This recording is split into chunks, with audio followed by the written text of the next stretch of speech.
Good morning everybody, welcome to my channel Anokhi Mohabbat. और आप देख रहे हैं कुछ मोहब्बत ऐसी भी। लास्ट पार्ट में हमारा ये हुआ था कि रिया नव्या को किस कर देती है और थोड़ा एम्बैरस होके ब्लैंकेट अपने ऊपर रुक के चली जाती है। वहाँ सब इतने मैच्योर्ड होते हैं कि अपने आप धीरे धीरे उठ जाते हैं। अब उसके आगे नताशा को बाहर का व्यू बहुत अच्छा लगता है गार्डन का, तो वो बाहर के व्यू में जाके आराम से बैठती है और वहाँ पर थोड़ा वक्त ठंडी ठंडी हवाओं में बिता रही रहती है और वो बहुत ब्यूटीफुल हवाएं चल रही रहती है। जॉश बालकनी से होकर सिर्फ देख रहा रहता है, क्योंकि उसकी इच्छा तो होती है बट हिम्मत भी तो होनी चाहिए ना कि कहाँ से स्टार्ट करना है, क्योंकि लव को स्टार्ट करने के लिए कर्ट्स ही बहुत चाहिए रहती है। दूसरी तरफ हमारी जो आलिया है वो आलिया अन्या को लेकर उसके बेडरूम में जा रही रहती है, क्योंकि हॉरर मूवी देख के वो थोड़ी सी टेरिफाइड हो जाती है।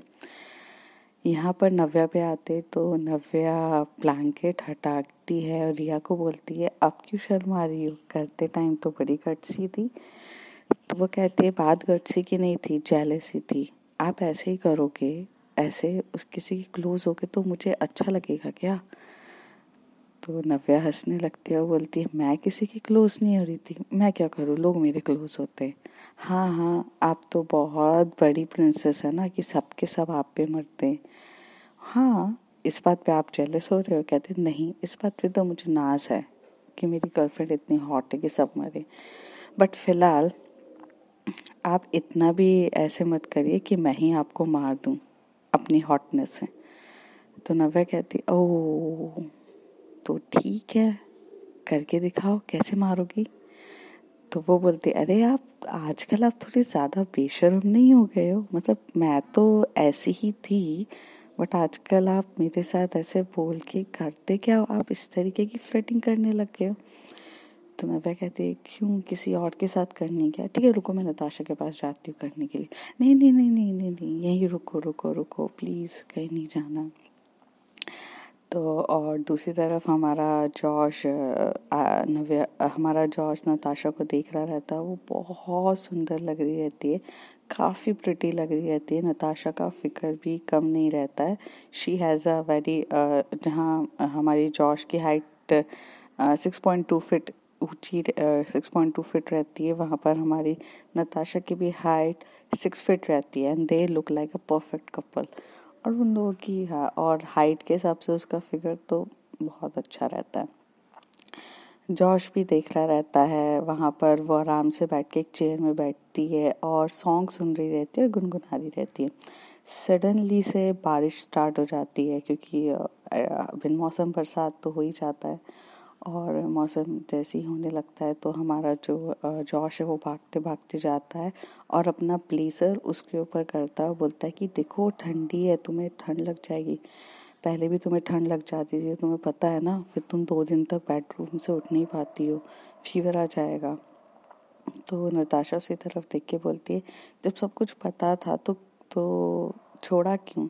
इतनी केयर थी तो पहले क्यों नहीं दिखाई? जब इतना ही प्यार था तो पहले दिखा देते, अब दिखा के क्या फायदा है? तो जॉश कुछ नहीं बोलता है और शांति से ऐसे खड़ा रहता है। तो नताशा बोलती है अब जब बारी आ रही है बोलने की तब तो कुछ बोलते बनता नहीं है। तुम्हारी ना यही वजह से मैं बहुत ज़्यादा परेशान हूँ, तुम हमेशा से ऐसे करते हो। तो कहता है नताशा मेरी बहुत गलतियाँ हैं, मैं परफेक्ट पर्सन नहीं हूँ और हाँ मैंने तुम्हारा दिल दुखाया है, बहुत कुछ किया है, बट मैं तुमसे कल भी उतना ही प्यार करता था जितना आज करता हूँ और हमेशा करता रहूँगा। मेरे लिए तुम टॉप प्रायोरिटी हो। तो नताशा बोलती है टॉप प्रायोरिटी मैं? Are you kidding? तुम्हारी टॉप प्रायोरिटी सिर्फ तुम्हारा काम है, उस काम के सामने तो तुम मुझे निगलेक्ट कर देते हो, देखते तक नहीं हो। ऐसा नहीं है कि मैं काम नहीं करती हूँ, मेरे लिए भी काम इम्पॉर्टेंट है, but at least try a balance to handle it. तुम्हारे अंदर बैलेंस नाम की कोई चीज़ ही नहीं है। तुमने कभी सोचा है कि आज से 3 साल पहले मैंने तुम्हें क्यों छोड़ा? इसलिए नहीं कि तुम उस केस के लिए मुझसे लड़ रहे थे, मैंने इसलिए छोड़ा क्योंकि तुम केस में इतने इन्वॉल्व हो गए थे कि तुम भूल गए कि मैं भी तुम्हारी लाइफ में कुछ मैटर करती हूँ। किसी काम को करने में इशू नहीं है, पर किसी को काम को करते करते उस पर इतना डूब जाना कि तुम्हें तुम्हारे आजू बाजू के लोग दिखे ही ना, वो गलत है। तुम कभी नहीं समझ सकते कि उन 3 साल में मैंने क्या फेस किया। जिस इंसान को मैंने इतनी इम्पोर्टेंस दी, जिस इंसान से मैंने प्यार किया, उससे इंसान क्या एक्सपेक्टेशन करता है? यही ना कि थोड़ा टाइम स्पेंड करे, कुछ करे। तुम्हारा काम, तुम्हारी प्रायोरिटी, तुम्हारी एवरीथिंग है। ये पहले से जानती थी मैं, पर फिर भी आई मैं तुम्हारे साथ। लेकिन तुमने क्या किया, अपने काम के चक्कर में सब कुछ छोड़ दिया। और माशाअल्लाह वाली बात तो ये है कि तुमने मुझे क्लोजअप देने की भी कोशिश नहीं, क्लोजर देने की भी कोशिश नहीं करी। चुपचाप वहाँ से गायब हो गए, जैसे जैसे मैं तुम्हारे लिए कभी वहाँ एग्जिस्ट थी नहीं। जॉश की आंखें नीचे रहती है और वो कुछ बोल नहीं रहा था, उसकी आंखों में आंसू आ रहे थे। और वो फिर नताशा उसकी हेड को ऊपर करके बोलती, मैं कुछ पूछ रही हूँ, बोलोगे? तो जॉश बोलता है कि नहीं था, हिम्मत नहीं हो रही थी, क्योंकि जब तक मुझे एहसास हुआ मैंने बहुत बड़ी गलतियाँ कर दी थी और नहीं है मुझ में इतनी हिम्मत कि मैं तुम्हें फेस कर सकूं, तुम्हारे पास आकर बोल सकूं कि जो किया मैंने वो गलत था। मैं अपनी गलतियों को एक्सेप्ट करने से डरता हूँ। मैं फेस नहीं कर पाता। नताशा, ऐसा नहीं है कि मैं गलत इंसान हूँ या मैंने तुमसे कभी प्यार नहीं किया। बस फ़र्क इतना है कि मैं तुम्हें वो सब चीज़ें कभी बता नहीं पाया जो मैं बताना चाहता था।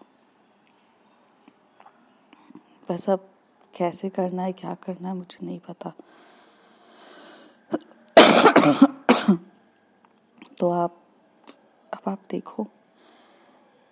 नताशा शांति से बैठती है, जॉश रो रहा रहता है और वो रोते हुए से कंसोल करती, बोलती है बात उसकी नहीं है, बात है कि communication is the best source to remove all the misunderstandings.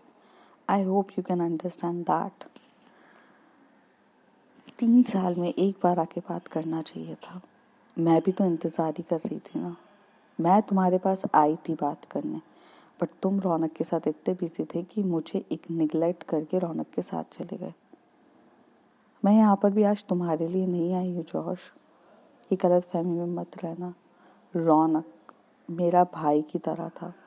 रौनक से जो रौनक ने मेरे लिए किया है वो आज तक कोई नहीं कर पाया।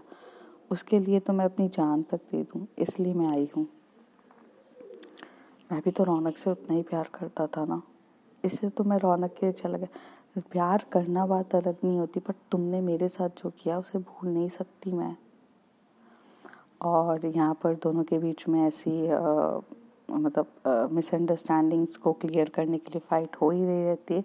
फिर सडनली से नताशा का एकदम से मतलब बिजली गरजती है और वो एकदम से डर जाती है, वो जॉश के गले लग जाती है। जॉश भी जब उसको गले लगाता है तो वो बोलता है बारिश बहुत हो गई है, हमें रूम पे चलना चाहिए। तो कहती है कि वो मैं अपना देख लूँगी, तुम जाओ जॉश, तुम कुछ नहीं। पर वो नहीं जा रही रहती है और जॉश बहुत प्यार से बोलता है, लेकिन फिर जॉश उसे अपनी बाहों में उठाकर लेकर रूम की तरफ जाता है। जब वो रूम की तरफ उसको लेते हुए जा रहा रहता है कि दोनों का आई कांटेक्ट कंटिन्यूसली हो रहा रहता है।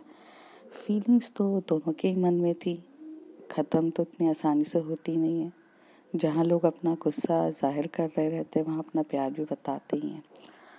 तो जब ये रूम में जा रहे रहते हैं तो रूम में वो उसको छोड़ के बस जा ही रहा रहता है, उसको क्या बोलते हैं, बेड पे बिठा कर दूसरे रूम की तरफ जा ही रहा रहता है। तब नताशा जॉश का हाथ पकड़ती है और उसे किस करती है। हाँ, दैट किस is very consent, yes I love you. और वो करते हुए बोलती है, इडियट, तुम कभी नहीं समझ सकते, मैं तुमसे बहुत प्यार करती हूँ, बट अपना नेचर, अपना एटीट्यूड थोड़ा बदलो, हमारे लॉन्ग टर्म के लिए ये बहुत प्रॉब्लमेटिक हो जाएगा। सोचा था कि इस 3 साल में तुम बदलोगे, कम से कम चलो तो मेरे सामने रोए तो। मैं एक चांस देना चाहती हूँ। और जॉश वहाँ पर एकदम अपने नीज़ के ऊपर घुटनों पे बैठ के उसके सामने अपना सर उसके लैप पे रख कर रोते हुए कहता है हाँ मैं भी देना चाहता हूँ। और वो बहुत इमोशनल रहता है, वो बहुत वल्नरेबल स्टेज पे रहता है कि जहाँ पर वो अपने 3 साल जो उन लोगों के बीच में इतना डिफरेंसेस हुआ था वो सब उस पर क्लियर कर रहा रहता है।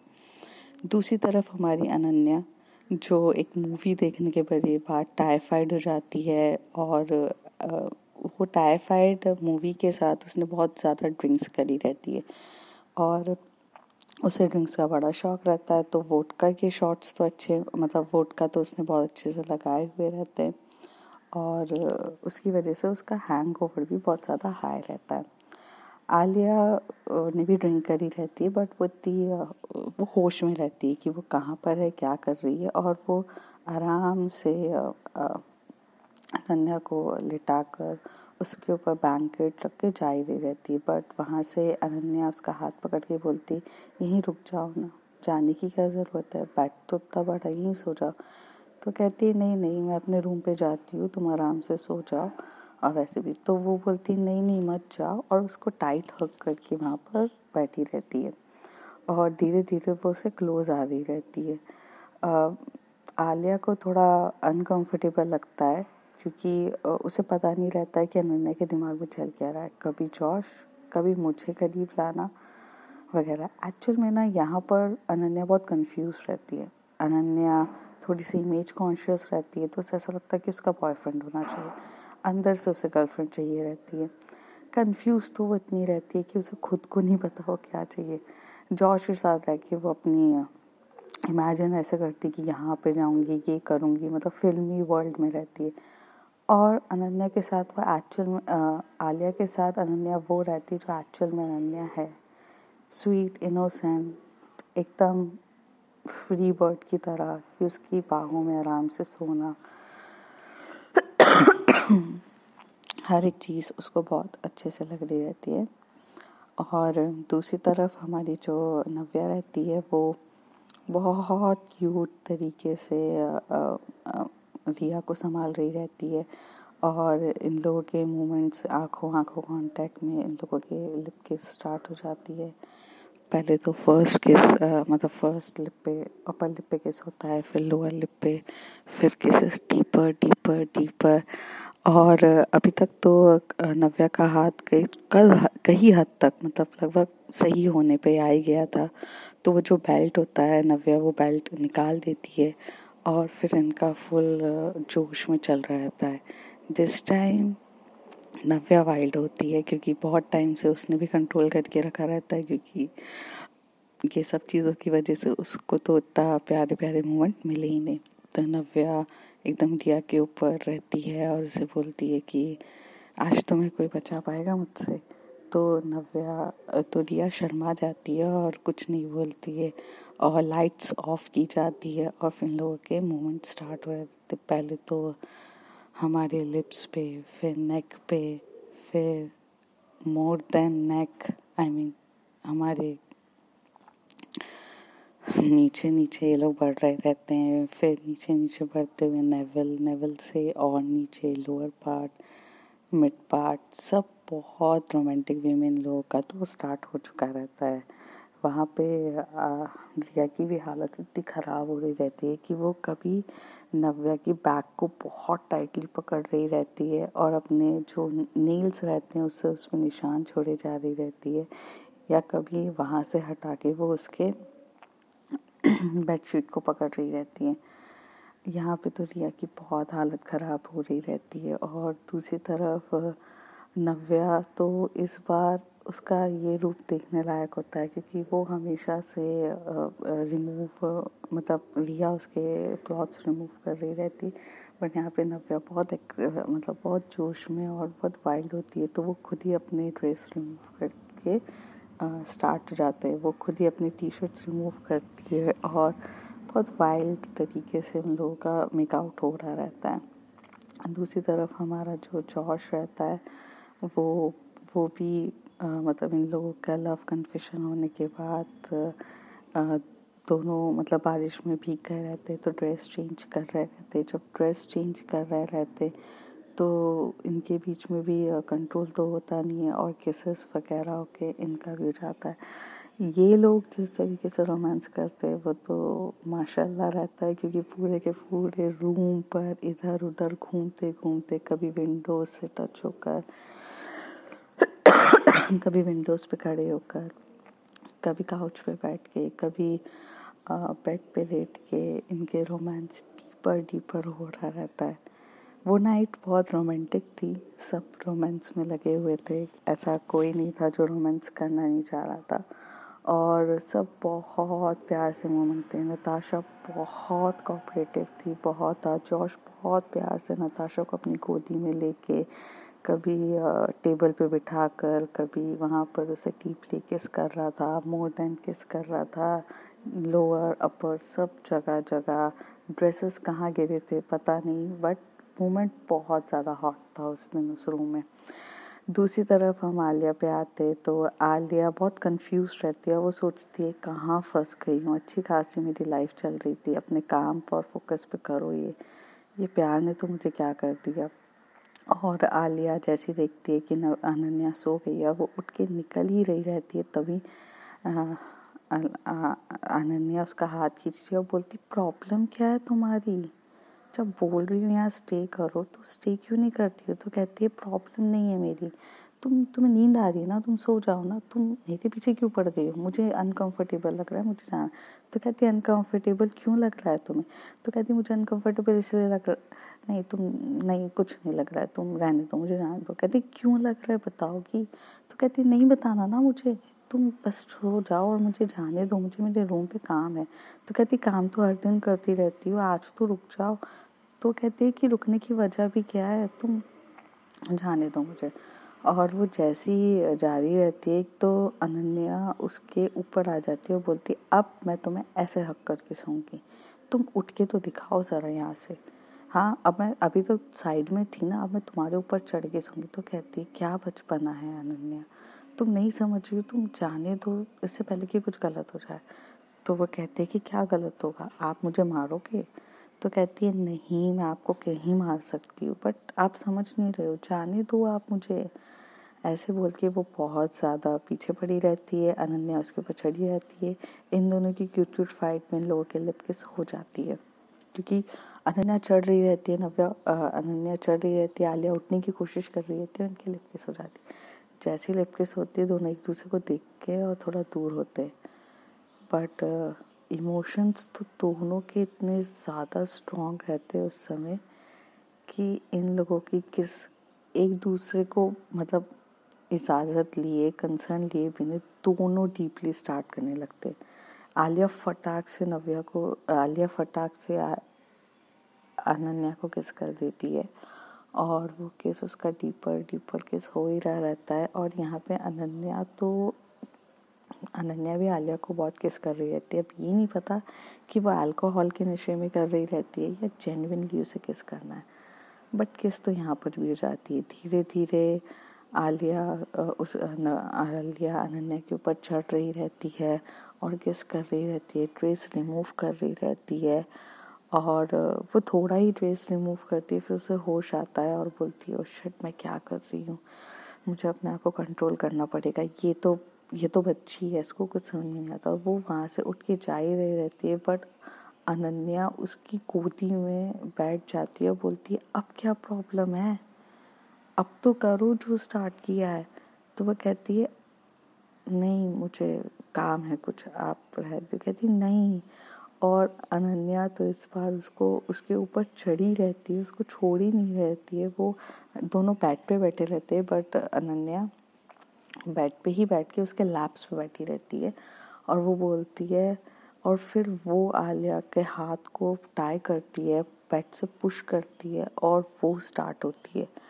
उसका ये एग्रेसिव रूप देखकर तो हमारी आलिया की आंखें फटी की फटी रह जाती है। उसे ये समझ में नहीं आता ये अनन्या मेरे साथ कर क्या रही है, ये हो क्या रहा है। और वो बहुत प्यार से उसे किस कर रही थी, उसके बालों पे मतलब उसके बालों पे हाथ डाल के उसे अपनी तरफ पुश करना। धीरे उन लोगों की थोड़ा सा वाइल्ड होते हैं, क्योंकि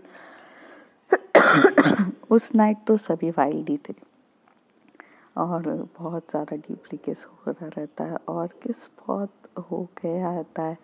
फिर अनन्या एकदम से लाइट्स ऑफ कर देती है और ड्रेस कहाँ रिमूव होती है किसी को पता नहीं है, फ्लोर्स पे गिरती है और बहुत ज़्यादा डीपली हुआ जाता है। क्योंकि मैं यहाँ पर हूँ, मैं इतना आपको अच्छे से एक्सप्लेन नहीं कर सकती हूँ, आप समझ जाइए। मेक आउट हो रहा रहता है और ये लोग का भी जो पोजीशंस रहती है बहुत अलग अलग होती है। ये लोग बैट को भी पूरा यूटिलाइज करते हैं, कोई एक बैट के एक कोने से लेके दूसरे कोने तक पूरा रेंगते हुए ये लोग यूटिलाइज करते हैं। फिर जब सारी रात, उस रात तो सबकी लाइफ में रोमांस चल ही रहा रहता है। नव्या, रिया, नताशा, जॉश और अनन्या, आलिया, इन सब की लाइफ में तो रोमांस चल ही रहा था। ये नाइट इन लोगों के लिए रोमांटिक रहती है, बट यहाँ पर कोई और था जिसके लिए ये नाइट रोमांटिक नहीं थी। वो हमारे मिस्टर मल्होत्रा थे। वो अभी भी उसी चीज़ों को लेकर सोच रहे थे कि कहाँ पर क्या है और मुझे कैसे करना है। इसके आगे क्या क्या होगा कहानी में, उसके लिए आप देखते रहिए। तब तक के लिए good night, bye bye, take care and if you like my story, like, subscribe and share and sorry, हाँ मेरी तबीयत ठीक नहीं है और जिस तरीके से एटमॉस्फेयर बहुत ख़राब है, अब आप लोगों का अपना ध्यान रखिए और देखते हैं आगे क्या होता है।